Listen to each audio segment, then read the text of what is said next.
I'll do. Oh, And we're going. And we're all live. right. Awesome. And we're rolling. How's it going, man? Great. How are you doing, Alex? Doing good. Ready to do another episode of Movie Mood. Absolutely. And it's an exciting one today. Yeah, we'll be Yeah. talking Steven Spielberg. Yeah. And there is so much to talk about. I don't really even know if we can fit into an hour, but I mean, I know. We'll go we've fast. I'm pretty yeah, caffeinated. we're quick people, but we've talked in previous podcasts. He's definitely, on that Mount Rushmore of American filmmakers working today for Definitely. sure. Yeah. Yeah. Um, Yeah, say what you will about he's definitely a very, very commercial filmmaker, but I still think he's still one of the best, like bar none. Like he's still an amazing filmmaker. He's made some of the best American films. Um yeah. Absolutely. And thinking about it, his filmography is reasonably diverse as well. I mean, you've got the early adventure films, the Jaws, the Indiana Jones series. You've got some pretty great sci-fi actually. You've got two really terrific World War II epics, and lately in the 20th century he's been making some fairly taut political thrillers as well. So For so sure. Yeah. yeah. His output has changed over the years and he's definitely matured. He's become like more of, almost a political filmmaker. But he didn't start out as that. And he certainly had his different diversions into different topics. Yeah, for sure. Yeah. um So I mean, I guess his first movie would have been the Sugarland Express. Is that right? Yeah, I've never seen it. And then I guess there's also the TV movie. Um, what's it called? Duel. Duel. Duel. Yeah, Yeah, which I've never seen, I but haven't I've heard seen it's really Duel. good. Yeah, Yeah. um, But the one, I mean, I always come back to, and I feel like it's his first movie, but it isn't, is Jaws. for sure. Yeah, Jaws. It kind of redefined the modern summer blockbuster, which could be part of the reason that a lot of people think Spielberg is a very commercialized filmmaker. Oh yeah. But yeah, but it's a great movie. It's a simple movie, but that's okay. It really Jaws is actually a movie I revisit every year during the summertime. Yeah. Yeah. I think I watch it quite a bit as well. Yeah, I probably revisit Raiders of the Lost Ark for the most part. Hmm. But Jaws is really amazing. And it was, I guess, one of the first big blockbuster movies, and a lot of people kind of blame like Jaws and Star Wars on killing the sort of director auteur led generation of the 70s. Sure. But I think a lot of reasons, there are a lot of reasons for that. I think producers became more of a more powerful than directors, and certainly it had to do with how much money certain movies are making, and yeah. Right. Right. I think if you look at some of the more renowned movies of the early 70s versus post 76, if you will, post Jaws, you get Yeah. you get two very different kinds of movies. Early on you get movies like The French Connection, Hmm. Dog Day Afternoon, and Yeah. then later on in The Godfather, of course. And then later on in the decade, you're getting, Jaws, Star Wars, Hmm. movies like that. Yeah, definitely more, I guess, commercial. But I think that for the most part, Steven Spielberg is a really good filmmaker. He's really good at making those movies. I mean, I don't think there's anybody that good. Uh, I mean, certainly there are a lot of filmmakers that have tried to do that. Mhm. Sort of thinking of like J.J. Abrams and Michael Bay that sort of attempt that big blockbuster thing. Right. But I think Steven Spielberg is really uh has kind of defined that in a way. Yeah, I think so too. I think for this and probably the last generation of moviegoers, he's defined blockbuster event cinema for sure. Yeah. So Yeah. why do we love Jaws? Why is Jaws so good? So I think we'll talk about this more as we go into a lot of his films, but everything meshes together so well in Jaws. You know, you hear horror stories about the production and, you know, the shark not working, everything like that. But the team made it work. They presented horror in a way by not showing us the shark, by asking us what really lied beneath, you know. The chemistry between the leads, Richard Dreyfuss and Roy Scheider and Robert Shaw. Yeah, Richard Shaw. Yes. Is it Robert or is it Richard? I do not know. I'm gonna look it up. All right, thanks, dude. The chemistry between them is pretty impeccable. Robert Shaw. Yeah, probably some of the best there is out there. And then something that we'll obviously talk about more as we talk about Spielberg's filmography, the John Williams score. Yeah, that's right. Yeah. It's quintessential stuff. And certainly that score is like, you know, super famous, super infamous, and it's used really well. And John Williams, you know, that's kind of like the first of his big, you know, themes. You've got so many, you know, Indiana Jones, E.T., Jurassic Park, even Harry Potter. He's definitely created these really important themes. I like Jaws because it's, yeah, you're right. It's very simple and there's a lot of humor in it, but it's also a very good horror film and what it does. And it, in a lot of cases, you know, probably if, you know, Steven Spielberg had his CGI, which he uses, you know, since Jurassic Park has used quite a bit and has become so is used a lot in movies. I feel like it would kind of take away from Jaws because you see less and less of the shark. And because of that, it's scarier. Yeah, I think so too. And I think, you know, maybe if he had made it at a later time in his career, it would have worked to show more of the shark.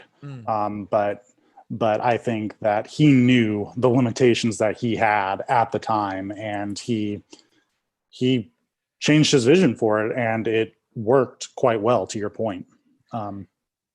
Yeah. And certainly, like, you could kind of say that Jaws is a little bit prescient at the same time, because I think I was reading something about like during COVID-19, how a lot of people were trying to keep things open, keeping restaurants open. And it, you know, a lot of people kept on saying like, we need summer dollars. Like Amity needs the summer. Like you think about the mayor trying to bring all the people to the beach. Absolutely. Yeah. I actually wrote a paper once about Jaws and it being kind of a metaphor for, you know, unregulated, just letting things go as they're going in a panic, and how it truly affects you know, the ordinary people. So it is prescient. It is a simple story, but it's definitely metaphorical, and yeah, I love Jaws.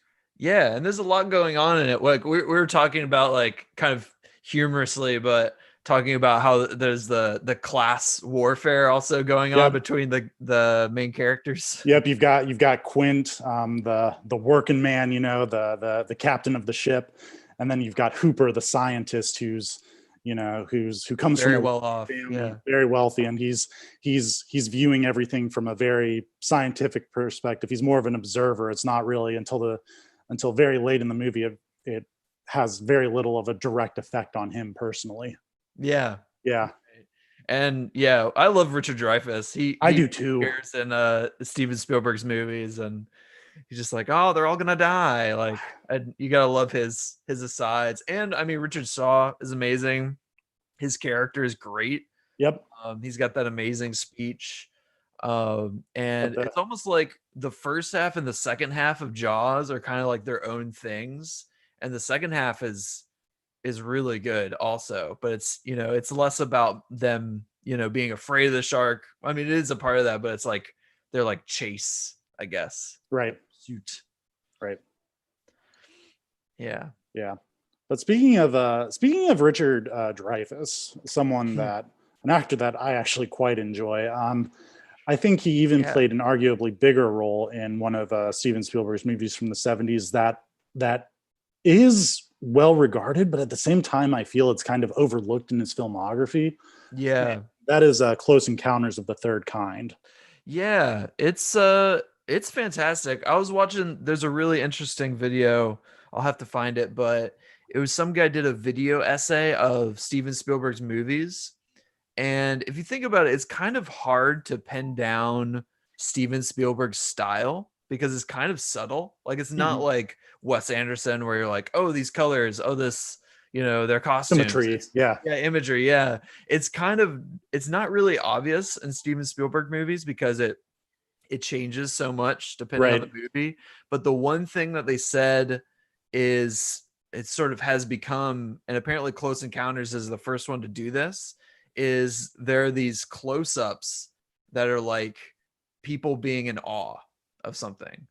Like that's like a consistent Oh, okay. style in his movies. And I guess there's like a ton in Close Encounters of people being like, wow. Yeah, and now that you're saying that to me, I'm thinking about his later filmography, and I'm just remembering shots from the movies, and I'm So like, many. oh So yeah, many. it's all over the place.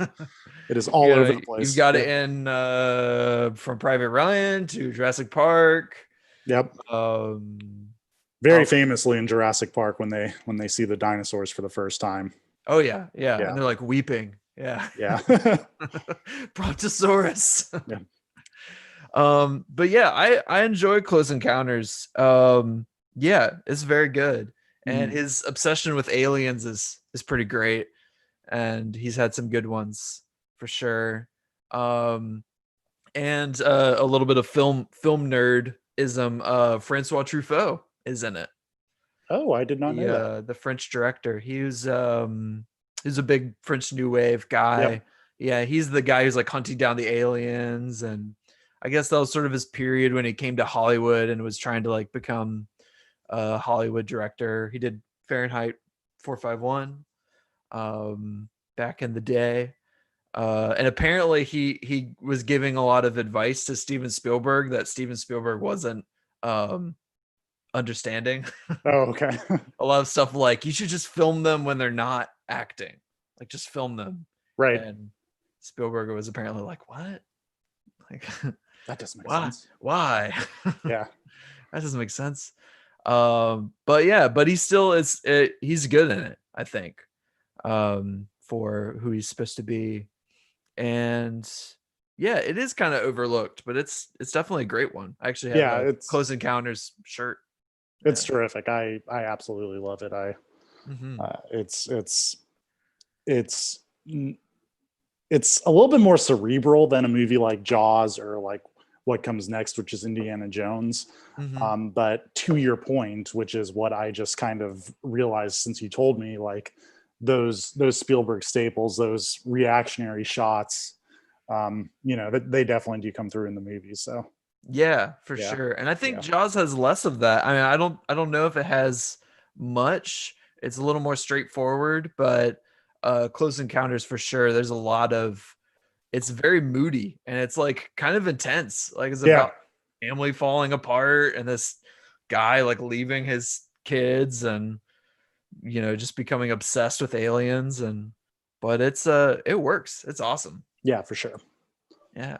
for I sure. guess that brings us to I think the one that I've seen the most, Indiana. Raiders, is that Raiders of the Lost Ark? Yeah, I love Raiders of the Lost Ark. I man. love the Indiana Jones movies. Me too. All of them. Yeah. So that's the one you've seen the most. I think Why? so. Yeah. Why do you think you revisit that one as much as you do? I think I mean, similar to Jaws, there's a lot there. It is kind of similar to like a James Bond movie in a way, Mhm. where you have these exotic locales and this adventurer and this love interest and fighting Nazis. But it also is like pretty spooky at the same time. Like I remember, I think it might have been the first Spielberg movie I saw when I was a kid. Mhm. Maybe it was ET. I don't know, but it's the first one that really made like an impression on me. and yeah, it's like it's very like spooky, and it's also, you know, an adventure story, and I don't know, it just seems like a quintessential like Hollywood blockbuster film. Yeah, I think so too. One of the things I think about when I think about Indiana Jones is Dr. Jones definitely operates in kind of a moral gray area. Yeah, that's In something I forgot about and was surprised rewatching it. Yeah, Yeah, he's kind of dark. He's kind of yeah, intense. he's very dark and intense, and you know, throughout the decade, as you get into Temple of Doom and the Last Crusade, he kind of turns into more of your quintessential, you know, action hero. Does it um become more like lighthearted or? I think Temple of Doom in general is a pretty dark movie.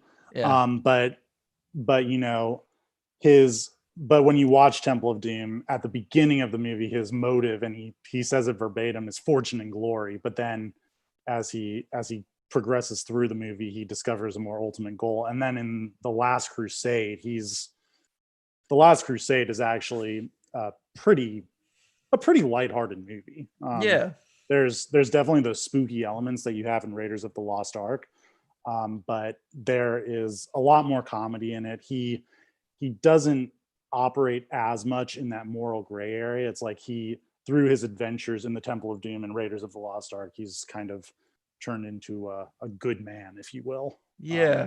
I think that's kind of why I like Spielberg's early movies, is that although they're pretty like the characters are pretty goofy, and there's a lot of like kidding, like I guess a lot of kidding around, and the characters are almost like, you know, whining about all this all these different things. It feels like he doesn't stray from like kind of like dark stuff, and also like being really bloody at the same Yeah, time. Like yeah, for Jaws is sure. really bloody, Mhm. and pretty scary, and but there's also some very light moments at the same time.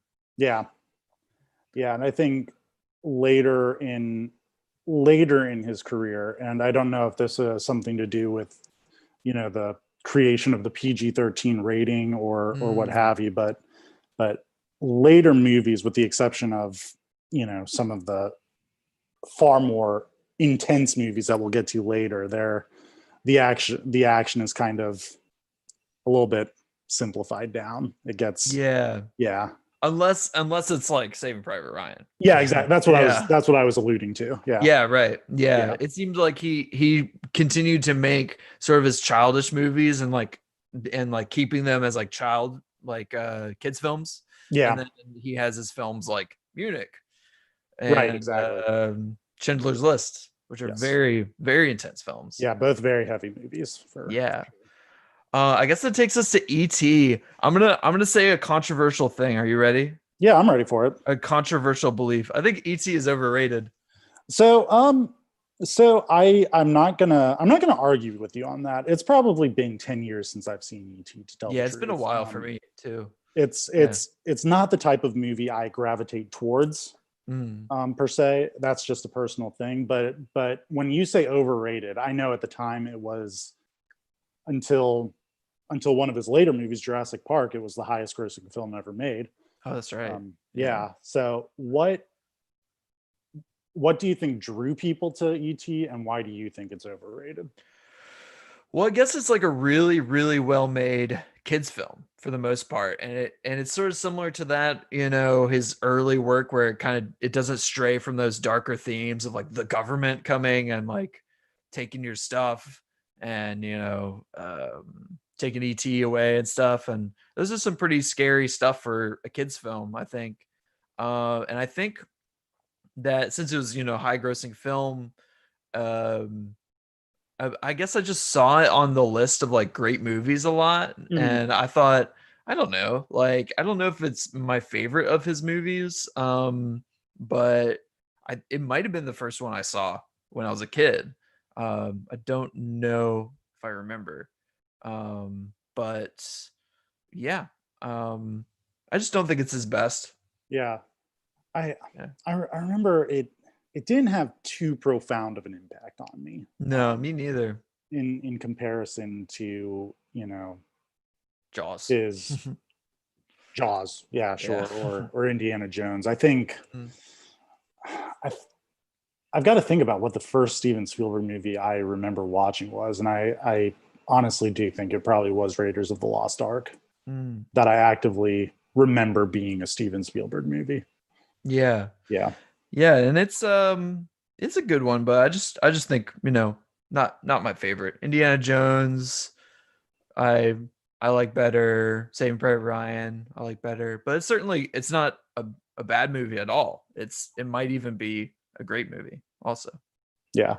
Yeah. But again, the great John Williams score Yes. Yeah. Great. throughout the movie is certainly there, and the actor who played Elliot, Henry Thomas, is kind of having a renaissance in his career right now, Oh, which really?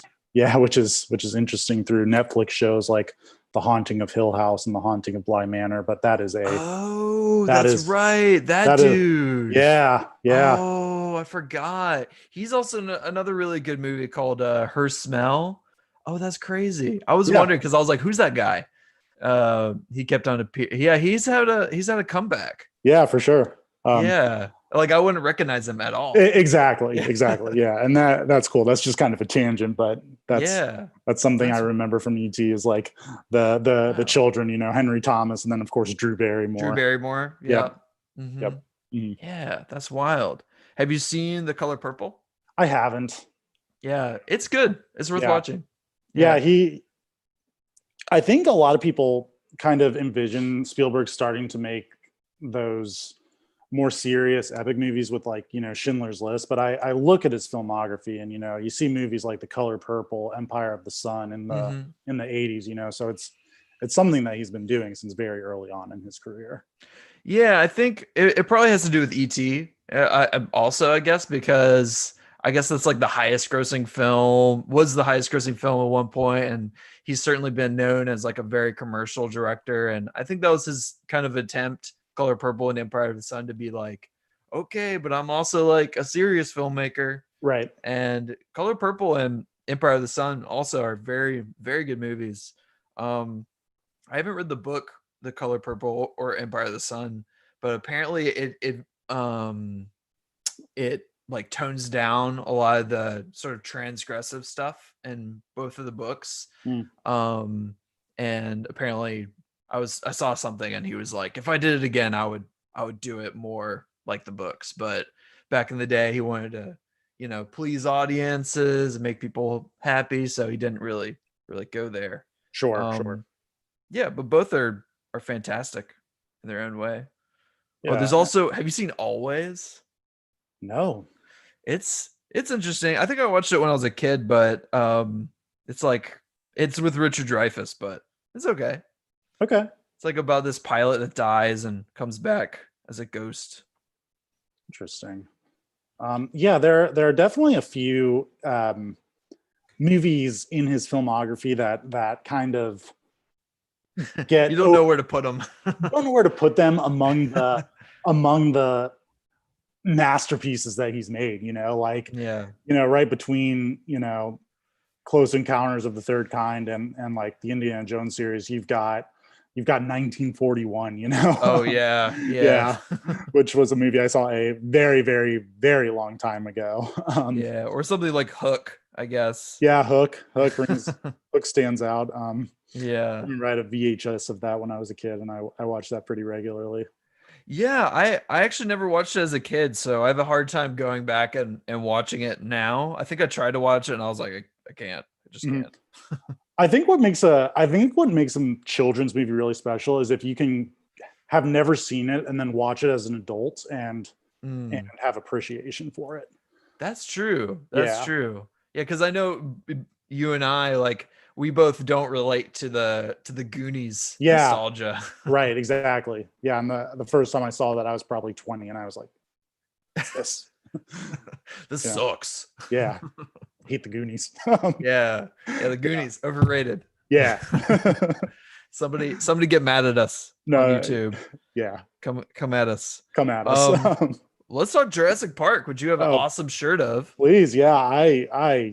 Alex, I love Jurassic Park, man. Yeah. Tell me about your tell me about Jurassic Park. Okay. So Jurassic Park, again,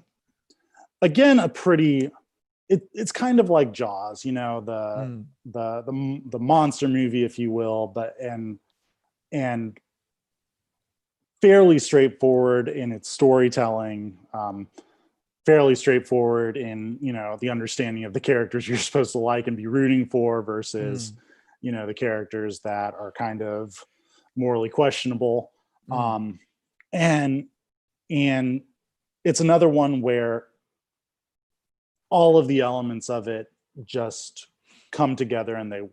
That's one of the things I love about movies, is when everything comes together and it works. Definitely. Again, one of John Williams' more iconic scores. You can't really say there's one iconic John Williams score, because the man has done So many. so much, but certainly one of his most iconic scores. Uh, Great performances from Jeff Adam Burko, Goldblum. Laura Dern, Sam Neill, who I Jeff love. Goldblum. I love Sam Neill. And then Yeah, of course Jeff Goldblum in what's kind of become an iconic role for him. definitely. Yeah, and then my understanding is that for the dinosaurs they used a mix of practical animatronics and CGI, and it looks terrific. Yeah. It looks very, very good. So is Jurassic Park my favorite Steven Spielberg movie? I don't know. Yeah. I love it. I love it. I love it. I probably watch it once a quarter. Yeah. Yeah, but Nice. yeah, I watch Jurassic Park regularly, and it's created Hell a yeah. guilty pleasure for me for the sequels, which aren't as good of movies, but because I No. like the first one so much, I I I enjoy Jurassic World. I even enjoy Jurassic World: Fallen Kingdom, and one of Steven Spielberg's other movies from the '90s, The Lost World: Jurassic Park. Definitely. Yeah, it's a great movie. I just want to make a diversion and talk about our us watching Jurassic Park Fallen World in Madrid. Yes, What a great I experience know. We got to see it before before the American people in the audiences. U.S. Yeah. got to see it. Yeah, and wow, What what a a movie. what a What a mess. film. I like it though. I think it yeah, it's ridiculous. And the ending, you're just like, what? Like, how am I Yeah, supposed to feel? I love dinosaurs also, like, and I wish kind of I had watched or had been able to watch Jurassic Park when I was a kid, because I was obsessed with dinosaurs when I was like, yeah, when I was like 10. Um, so I wish I had watched it, but I certainly felt like the cultural, like, all the kids loving dinosaurs. I yeah. think that kind of came back because You know, of Jurassic Park and all the video games and all the other movies. And it's kind of funny, Alex. Jurassic Park, to your point, kids love dinosaurs. yeah. It kind of is even though there are those violent elements to it, Mm, it kind of is a movie for, a younger crowd, like a preteen would be for fine sure. watching Jurassic Park for sure. Yeah. I didn't see Jurassic Park until I was like 25 years old. That's Which true. says something about the movie, Which because it's which kind of a says something, kids film, but but but kind of not. yeah, Yeah. it still worked for me as a grown man. And There's I revisit it once a quarter. there's an amazing shot. And I agree about the cast and everything. It's a very well made film. And it's kind of like the first movie of the big CGI movies, but it Mhm. doesn't overdo it. And Right. yeah, and there's certainly, like, especially in the past 10 years, there have been movies that are CGI movies that overdo it a lot. But in Jurassic Park, it's not really overdone. Also Samuel L. Jackson is in it, and that guy from Seinfeld, who's Yes. amazing. Blanking on his name. What is his name? Um, uh, Um, but yeah, I'll look it up. that guy. Yeah. Um, Newman. yeah, Newman. Um, And yeah, it's a great movie. There's a really great shot I love from it, where there's this close up of the raptor that sees the girl running away, and it's just like Mhm. just great in his puppet. Yeah. Well made Wayne puppet Knight. dinosaur. Wayne Wayne Knight. Knight, yeah. Yep. Yeah, it's fantastic. And I think it is, similar to Jaws, similar to Indiana Jones. It's just a good, American blockbuster movie by Spielberg. Right. And it's got, great performances. It's got everything you could want. It's got dinosaurs. Also, the mind-blowing thing is that I think Schindler's List came out the same year. Yes. So Yeah, Schindler's that's List nuts. and Jurassic Park both were released in 1993. So, Crazy. Schindler's List is A very different movie. widely, it's an incredibly different movie. Yeah. I revisit, like I said, I revisit Jurassic Park once a quarter. Mhm. I might Schindler's List. It's a masterpiece, but it is Hard to watch. it's very hard to watch. It's incredibly emotionally draining. It's devastating. I might revisit Schindler's List, once every 5 years. Yeah.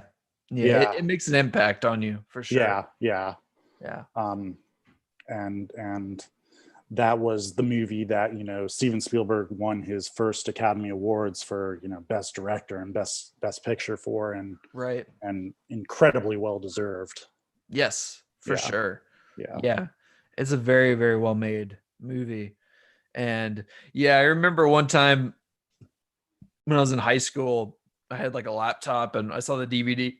I had nothing to do in class, and I tried to pop it in and just like watch it with my headphones on. And Mm, then you get a certain amount into the movie, and you're like, "Nope, can't watch this." Like, yeah, can't like keep a normal just be like, "Oh, I'm just gonna watch this casually." Nope. right. But yeah, it's a lot, and great performances again. And I think that might be like his first, movie where he was making like an Oscar film, but I think one of his first best of that area where he was making more serious films. Right. Yeah, he made two very, very, they're masterpieces about World War II in the Mm-hmm. 90s, Yeah, presenting very different aspects of the war and very different perspectives with Schindler's List and Saving Private Ryan. yeah, Um, but yeah, and they definitely are. I guess are a duology, if you will, or kind of a paired movies in a way. But I think I watched Saving Private Ryan more than Schindler's List, even though it's also pretty hard to watch. I think that opening sequence is one of his best scenes I he's ever think done. so. I think that certainly goes without saying. Mm-hmm. Yeah, that first scene of Saving Private Ryan is draining, powerful, haunting. Yeah, Yeah, very well choreographed and yeah, crazy yeah. crazy stuff. And I guess Remind, the last part of Saving Private Ryan also is pretty. It's in general all pretty well yeah. made. Um, Remind me, was the first portion designed to look like one take, or was I? Sort of. I don't think so, but it all Okay. kind of had the same color. It was all very gray. Yeah. I don't think it was one take. It was very almost like trying to be like a Kurosawa battle scene, but in World Mm, War II, and pretty darn violent, super violent, but yeah, realistic, very realistic. right. Both of those movies obviously show the horrors of war. Mm. Yeah. And then Um, I think yeah. after the 90s, looking at his filmography, until probably 2005, he probably needed a little bit of a break from that as a filmmaker as well. Yeah, actually, yeah. I wanted to ask you about the ending of Saving Private Ryan. It Mhm. seems like the movie is like pretty perfect up until, and you may disagree, till the end when they show like the old man thinking about his life, and he's like, was I a good man? And it kind of becomes very corny. And I guess a lot of the problems with Steven Spielberg, sometimes not problems, sometimes a good thing for his blockbuster films, is that he always kind of has like a good ending, like an ending that kind of sums up things and yeah, kind of simplifies a lot of things that are kind of gray area, I guess. Mhm. And yeah, and I heard that was kind of like a flaw, I guess, of Saving Private Ryan. But what do you think about that? Um, I don't think it ruined the movie for me. I can see why, I can see why it wouldn't be necessary. I can see why it would kind of be, if you're watching what throughout is a very heavy movie, For and sure. you get to the end, and it's obviously, the present day, and a character reflecting. I can see how it can take you away from the rest of the movie. Yeah. In a way, Schindler's List does that too, but Yeah. I think Schindler's List does it much more effectively. Yeah, it works in Schindler's List because you actually see the real people. Right. Which yeah, I think yeah, it totally works. Yeah, and In Schindler's it's List. not really as much of a plot point, if you will. Mm, It's more of just a life. homage, if you will. Yeah. Yeah, showing real life. Yeah, and showing the impact that the real Oscar Schindler had on many, many people. Yeah. Yeah. Definitely, I mean, considering his sort of Oscar movies, those are definitely his more well-known and some of his best, I think. Mhm. Yeah. Yeah, I think so too. And I think, going into the 2000s, he kind of, I think if I were a filmmaker, and I'm not a filmmaker, I'm just a lover of film. I think if I were a filmmaker, I would kind of need a break from Yeah. making movies like that. And Which he which he, kind of did, but he yeah, kind of didn't do at the same time. yeah, I don't know. he made he made he made movies that were a little bit more fun, Mm-hmm. but they're still great movies in the early 2000s. I'm thinking movies like Minority Report, Catch Me If You Can. And actually, now that I'm thinking of it, I might have seen Minority Report the most of his movies. Really, I love that movie a lot. I Yeah, love it too. so good. It's fantastic. Yeah. Yeah, I guess it's definitely worth talking about Minority Report and AI. And AI, have you seen that movie? So I saw AI when it first came out, when I Oh was wow. very young, Oh, that's and I have crazy. not seen it since. So Yeah. so I don't really know. I know a bit of the story behind AI, and you know I'm sure you know as well how Hmm. it was supposed to be one of Kubrick's films, Right. and Kubrick of course passed away, Hmm. and Steven Spielberg took it over, but I have not seen it in some time. So what are your thoughts on it? Well, it's interesting, man, because I think that because the first time I watched it, I was kind of like, meh, like I like Minority Report more. Um, it's Minority Report is more engaging, and certainly is now pretty prescient because I guess Silicon Valley people were like, oh, we're gonna make all this technology like Minority Report. They actually did that.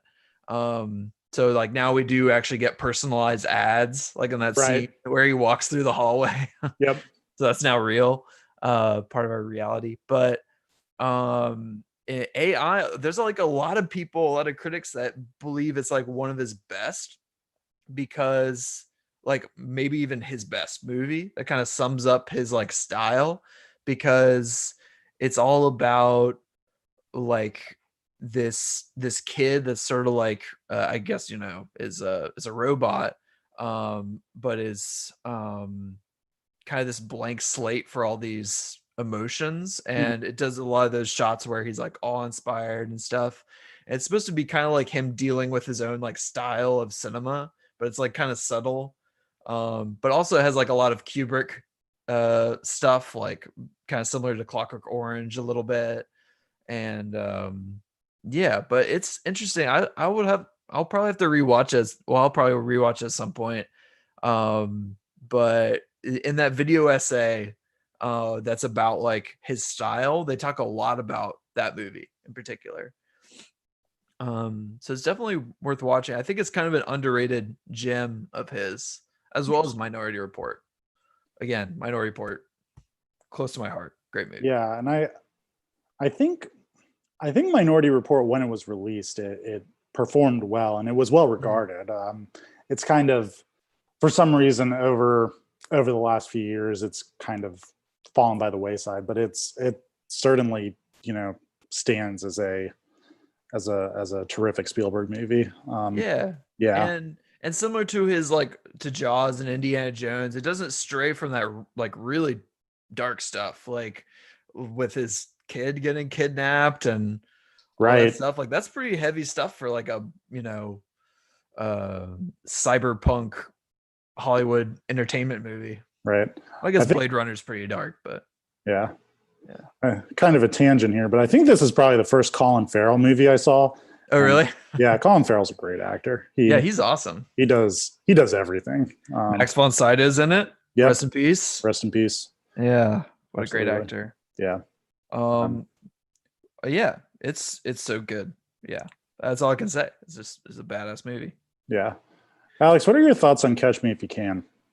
I like it, but I know people that really love it. Mm-hmm. I don't like it as much, but I get why people like it. It's a fun one. I mean, it's good. Yeah, I'm in the camp that likes it very, very much. I think it was one of the first movies I saw with Leonardo DiCaprio where I was like, damn, he's a good actor. Yeah. And it's another John Williams score, but it's kind of, jazzy a little bit. It's got the Spielberg, it's got all the Spielberg tropes, but it does it a little differently. Yeah, I remember it being kind of like I didn't know what to think of it when I first saw it, but I remember being like pretty entertained by it. Yeah. And the terminal, we don't have to talk about the terminal. It was a cute movie. Very cute. Yeah, very cute. War of the Worlds. I liked War of the Worlds when I saw it. It didn't get the best reviews, but I mean, it was very a very prescient movie at the time when it came out. Yeah, I remember seeing War of the Worlds in theaters. And yeah, I recall it didn't. I remember people saying, the first two acts of the movie were really great, and then at the end it just got cheesy, if you will. Mm-hmm. But this is probably one that for me it doesn't. And you and I, we both like Tom Cruise very much, and we like Steven Spielberg very much. But definitely, I think for both of us, when it comes to Spielberg Cruise collaborations, Minority Report is by far the better movie. Definitely. Yeah.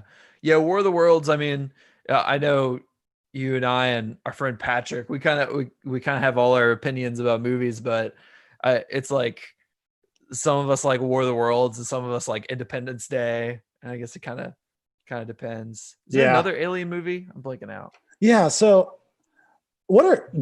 another tangent. We apologize. Are you big on Independence Day? I know our friend Patrick. I do like Independence Day a lot, a lot. I mean, I saw it when I was younger, and it just blew my mind. I mean, if one who doesn't like it, like, what am I missing? It's just I mean, Jeff Goldblum is good in it, and the president and Randy Quaid and Will Smith. I don't know. It's just a quintessential American 90s blockbuster. It just kind of checks off all the boxes, I guess. And I don't know. It felt intense when I first watched it as a kid, but I mean, now I watch it and I'm like, this is so corny. But I don't know. It's good stuff, man. Nice. I enjoy that movie. All right. Maybe I'll rewatch it one day. And it's one of the better disaster, corny disaster movies, I think. Fair enough. But yeah, which brings us to Munich. So, and we don't have to talk about Crystal Skull. No, Alex, I'm not gonna lie to you. I was gonna watch one of two movies to prepare for this podcast. I was gonna watch either Bridge of Spies or Munich. Yeah, I have not seen Munich until this week.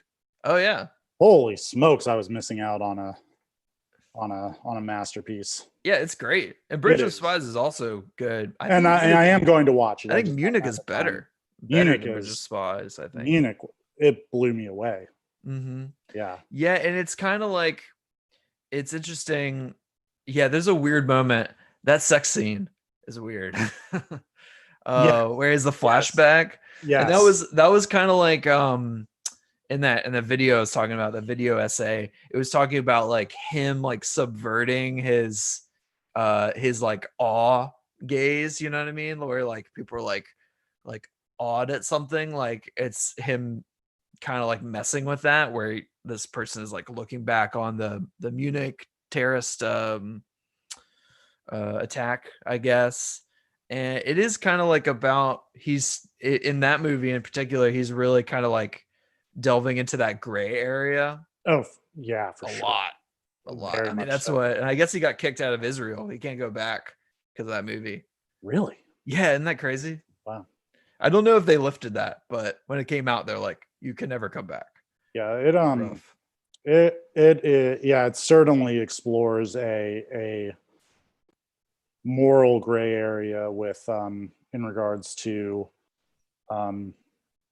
actions and retaliations. Yeah. And then also, you know, the post-traumatic stress that, you know, the people who carry out these operations certainly experience after Yeah. returning to a normal life.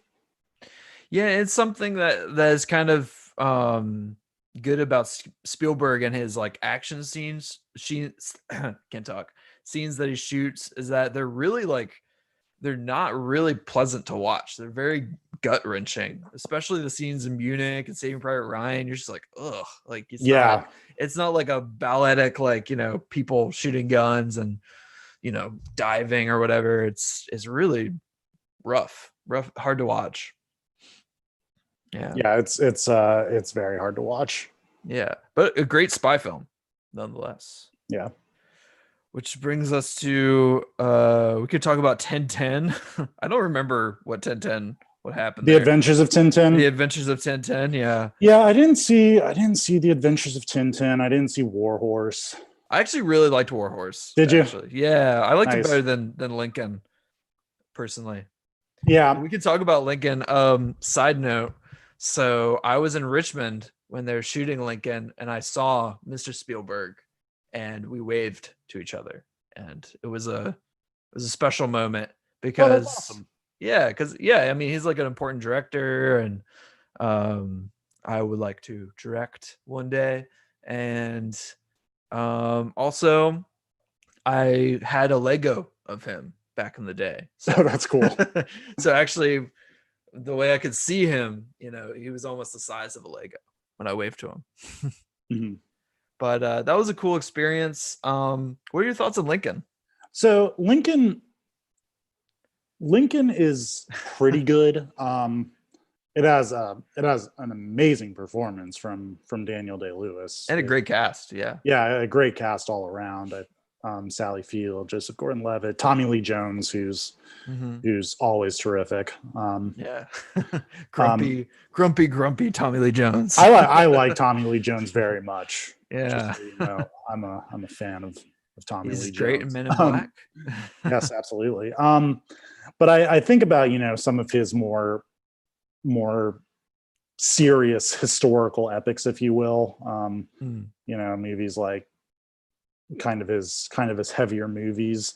Yeah. And even though some of them are heavy, I do revisit them. With Lincoln, I don't do that as much. No. I don't want to rewatch the movie. I want to YouTube some of the scenes where, you know, Daniel Day-Lewis is speaking to his cabinet, or Tommy Lee Jones is on the Senate floor, but I don't want to go and rewatch the entire movie because it was okay. Yeah, and I guess partly it has to do with like the subject matter. Like I found all this stuff really interesting for me personally when he was like talking to Grant and they're like showing, you know, the end of the Civil War and all that, but like politics is kind of boring. It's really boring. And that was not too interesting for me. Oh, also Adam Driver's in that. I forgot. It was before he got big. Is he one of Lincoln's sons? No, I think he's like a Is he? soldier. He's like a random soldier that Lincoln's like tells a story to or Oh something. yeah, he's Samuel Beckwith, Lincoln's telegraph operator. Nice. Yeah. Yeah. But yeah, definitely not one. I think it's a interesting project, and it's pretty amazing to watch Daniel Day-Lewis and all the others perform, mainly Daniel Day-Lewis. Mhm. But not his best historical movie. I Mhm. mean, I think I enjoy watching Bridge of Spies more. Um, and that one is Yeah. kind of slow at the same time, but I think it's a better historical film, I guess. And I have not seen Bridge of Spies yet. But the things I know about is it's kind of a Cold War drama, and it's one of his many collaborations with Tom Hanks. Yeah. Yeah, But what are your thoughts on The Post? I'm The wondering. Post. I don't know what to tell you. Like, Yeah. I love the director. I love the cast. I love the premise of the movie. Like, I love the content of the movie. You know, reporters uncovering a scandal. It Yeah. should have worked for me. It really should have worked for me, but it didn't. And Yeah. I don't know why, because everything should have meshed together perfectly. Yeah. Yeah. Yeah. I mean, I certainly love like reporter movies, like All the President's Men and Yes. Zodiac are like some Yeah. of Absolutely. the best movies. The They're- Insider is a great reporter movie, one of my favorites. But yeah, I think I was kind of like not into The Post either. I never saw it in English though. I only saw it in Spanish. Okay. But I don't think I was crazy about it either. It felt like a little bit like Lincoln. It was kind of like I like these ideas and I like the premise and I like who's in it, but it's just not working. It felt a little stale, I guess. Right. Really exciting. Yeah, I don't know. Yeah, I agree. Yeah. And that's in no way to discredit Steven Spielberg or We the still love you, cast or Steven. anything like that. I love Steven Spielberg. Sometimes things just don't click, but it was certainly a well-regarded movie in 2017. It got a Best Picture nomination. Yeah. And I know plenty of people who like The Post very much. Yeah. So, me too. So, my yeah, dad loved it, but I don't think he's watched it again.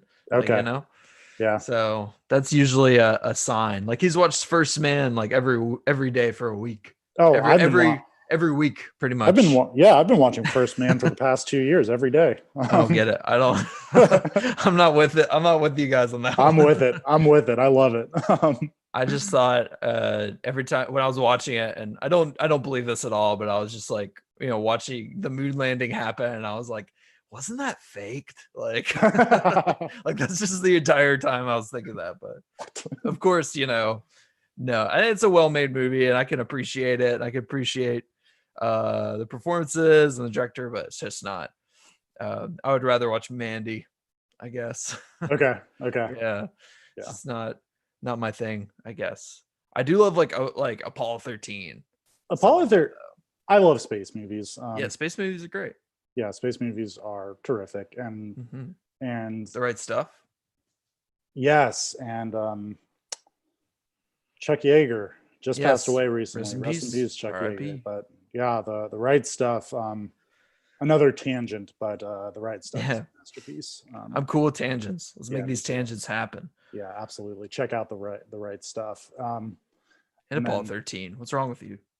Oh well, I guess Alex. I'm sure a lot of people. I figured that everybody's kind of seen Apollo 13. Probably, and they like it, but yeah, you never know. Apollo 13 is great. Another great Tom Hanks role. Yeah. There's also, you could kind of go on a tangent about like all the directors that are very similar to Steven Spielberg. And like I think Ron Howard is very similar to Steven Spielberg also, but has made some good stuff. I could get behind that. On his own. Yeah. To his own, his own standing. I think they kind of stand out, but I think he's a very similar filmmaker. And J.J. Abrams, and I think it's pretty. I think J.J. Abrams is probably very, very directly influenced by and the Back to the Future guy, Robert Zemeckis. Yeah, very similar as well. Yeah. And I think they've like collaborated with him and stuff, but also very, very good. Forrest Gump. I think Steven Spielberg produced the Back to the Future movies. Right? Yeah, I think so too. I think so. Yeah, and then George Lucas produced the Indiana Jones movies. Yeah, and you could say George Lucas also. I mean, they're pretty similar, but George Lucas is kind of more of a producer. I think so too. I think I've said it before, but I think George Lucas is a terrific producer. He has, he clearly has an understanding of the finances, those details, and he's also, not to overlook George Lucas, because I think unfortunately a lot of people do overlook George Lucas, and don't appreciate him, but he is a terrific ideas man. He certainly, the Star Wars movies that he directed may not have been the best directed Star Wars movies, but he created Star Wars. He's the person who had the person who had the vision for Star Wars, and you can't. People love Star Wars. Yeah, people love Star Wars. I love appreciate him for that. Yeah, what the hell? But he's fine. He's got like $3 billion in the bank. He'll be fine. True. So is there anything else we want to say about Mr. Spielberg? We haven't really talked about the BFG or Ready Player One. No, they're just good movies. They're not. I don't think they're anything that we really need to delve deep into. But yeah. I'm excited for West Side Story. Yeah, me too. West Side Story is a great musical, and I don't think, you can correct me if I'm wrong, I don't think Steven Spielberg's done a musical before. But I don't think so. But yeah, West Side Story is terrific. It's a classic, and definitely. And I'm excited to see what he can do with his adaptation of it. I'm excited too. It's almost, the West Side Story movie is great. Yeah. It's almost like sacrilege to remake it, but could be cool. I'm sure it will be cool. I'm excited to see it. If movies ever come back to theaters, I'll just watch it on HBO Max, I guess. Yeah. So that concludes our talk about Steven Spielberg. I'm sure we could go into the many channels of his influence, talking about J.J. Abrams and all sorts of stuff. But I think that kind of concludes it with his movies, his masterpieces, if you will. Yeah, I think that wraps it up for today. And, obviously a splendid filmography, up there on the Mount Rushmore. Definitely. Yeah. Chiseled in stone. Yes. If you haven't seen a Steven Spielberg movie, go see a Steven Spielberg movie. For the person out there who hasn't seen a Steven Spielberg movie, which one would you tell them to go watch first? Jaws. Nice. Or Close Encounters. Close Encounters is a lot, but it's worth watching. Yeah. I'll probably say Jaws, Indiana Jones. If you haven't seen those, what's wrong with you? Just watch them. Yeah, for real, honestly. Cool. We're shaming you into watching those. Yeah. All right. Well, that concludes our episode. Everybody have a great new year. And we will see you next time. Yep. Happy holidays. Happy New Year. Enjoy. In deep into the new decade. The